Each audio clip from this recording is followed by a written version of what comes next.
இந்த லைனிங் ப்ளவுஸை எப்படி பர்ஃபெக்டாக ஸ்டிச் பண்ணலான்னு டீட்டெயிலாக லாங் வீடியோவில் ஷேர் பண்ணியிருக்கேன். லாங் வீடியோ லிங்க் ஏறமாக கீழே இருக்குது, வேணுங்கிறத செக் பண்ணி பாருங்கள். கொஞ்சம் டிப்ஸ் மட்டும் சொல்கிறேன். லைனிங் ஃபேப்ரிக் அண்ட் மெயின் ஃபேப்ரிக்கை ஒன்றா வச்சு இந்த மாதிரி பின் பண்ணிக்கோங்க. எப்பயுமே லைனிங் ஃபேப்ரிக்கை விட மெயின் ஃபேப்ரிக் ஒரு 1/2 இன்ச்சு எக்ஸ்ட்ரா விட்டு கட் பண்ணிக்கோங்க. ஃப்ரண்ட்டு, பேக்கு, ஸ்லீவு, பட்டி பீஸ் இது எல்லாமே வந்து கரெக்டாக நம்ம அரேஞ்ச் பண்ணி வச்சுக்கணும். டக்குன்னு ஒன்று எடுத்து ஸ்டிச் பண்ணுறது நமக்கு ஈஸியாக இருக்கும். பட்டி பீஸு ஃப்ரண்ட் சைடு வந்து குட்டி கட் கொடுத்துருப்போம், அது எல்லாமே கரெக்டாக ஆர்கனைஸ் பண்ணி வச்சுக்கோங்க.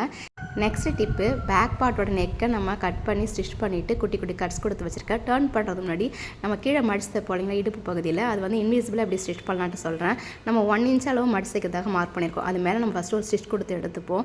ஸ்டிச் பண்ணதுக்கப்புறமா ரிமைனிங் இருக்கிற ஃபேப்ரிக்கை இந்த மாதிரி 2ஆக ஃபோல்டு பண்ணிக்கோங்க. கரெக்டாக நம்ம எந்த அளவுக்கு மடிச்சு தைக்கிறது மார்க் பண்ணியிருக்கோமோ அந்த அளவு மட்டும் இந்த மாதிரி ஃபோல்டு பண்ணி மடிச்சுட்டு மேலே ஒரு ஸ்டிச் கொடுத்து எடுத்துகிட்டு நம்ம இந்த மாதிரி கையை விட்டு டர்ன் பண்ணோம் அப்படின்னா அழகாக டர்ன் ஆகிடும். நெக்கும் கீழே இடுப்பு பகுதி ஃபுல்லாக வந்து இன்விசிபிளாக டர்ன் ஆகிடுமாச்சு. இப்போ நல்லா கையால் ப்ரெஸ் பண்ணி விட்டுட்டு மேலே வந்து நெக்கு மேலே படிமான தையலும் கீழே ஒரு படிமான தையல் போட்டுடுங்க. போட்டுட்டு சுற்றி எல்லா பக்கம் தையல் ஓட்டிட்டு எக்ஸ்ட்ரா இருக்கிற ஃபேப்ரிக்கெல்லாம் கட் பண்ணிக்கோங்க. பண்ணிவிட்டு மேலே நம்ம 1/2 இன்ச்சில் மடிச்சிருக்கோம் இல்லைங்களா, அது மேலேயும் ஒரு தையல் போட்டு எடுத்துட்டோம் அப்படின்னா அழகாக இன்விசிபிளாக வந்து பேக் பார்ட்டில் ஸ்டிச் ஆகிடும். பார்க்கவே ரொம்ப அழகாக இருக்கும். உங்களுக்கு பிடிச்சிருந்துச்சுன்னா லைக் பண்ணுங்கள். மறக்காமல் இந்த மாதிரி வீடியோஸ்க்கெல்லாம் டிப்ஸ்க்காகவும் நம்ம சேனலை சப்ஸ்கிரைப் பண்ணி சப்போர்ட் பண்ணுங்கள். இன்னொரு வீடியோவில் பார்க்கலாம். பாய்.